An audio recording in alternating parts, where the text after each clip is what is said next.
guys, what's up?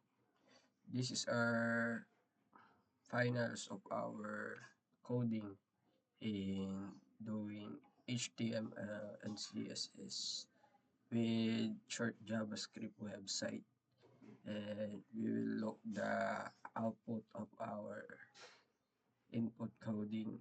We will see, and this is the output of our final website. We will see the background, yung nilalaman ng home natin, ng front page ng website natin. Makikita natin yung title, tapos some short message, some short announcement, and icons. Nandiyan yung Facebook, Instagram, Twitter, and Google, and YouTube, and yung reserve, yung rights kung kanino. And makikita natin sa paggawa na ito yung kanyang code. Dito guys, pwede nating ipagsama yung ating CSS sa loob ng HTML. Pero mas better kung ihiwalay natin. Gagawa tayo ng CSS files na hindi nakapaloob dun sa HTML. Kumbaga magkahiwalay sila. This is the CSS design and this is the HTML code. Ayan. Mapapansin natin kapag click natin yung mga button sa taas. Ayan. Pag click natin yung About Us, ito yung nilalaman niya. Ayan. Dito sa About Us, gumamit ako ng counting or short JavaScript. Yan, para sa mga image. Makikita natin kung anong lalaban ng About Us. Yan, kapag click natin yung image, yan, lalaki siya, mag-expand. Yan.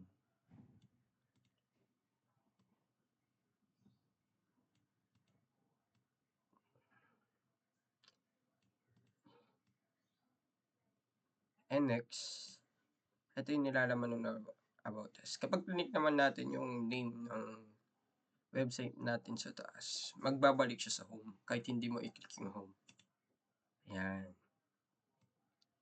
Next, punta naman tayo sa event. And sa event, ito, yung nilalaman ng events, yung nilalaman ng church activities namin. In-include ko rin dito sa ginawa nating website. Makikita natin yan yung mga events and schedule, kung kailan at kung saan, di ba? And ito yung code natin dyan sa event. Diyan yung CSS files, and dito yung HTML file natin. Yan. Kapag click natin itong, halimbawa itong worship service, mapupunta siya sa pinaka TLPC or FB page ng aming simbahan. Yan, loading. Yan siya. Kumbaga, nakalink na siya dito. No? Makikita natin yan dito. Para malink natin yung site ng ating FB page at ilagay doon sa ating website. Ika-copy lang natin yung URL niya. Ito siya. Yan, kung nakikita nyo po yung cursor ko. Ayan siya.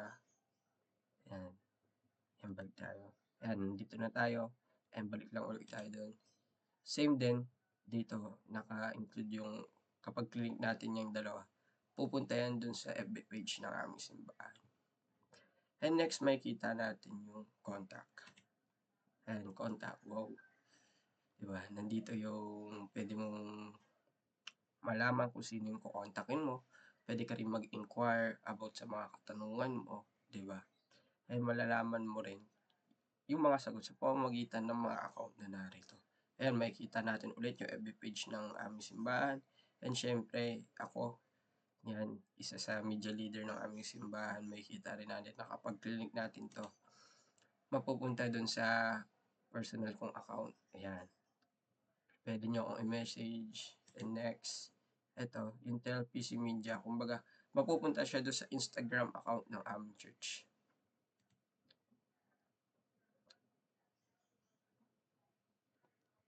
Eto siya.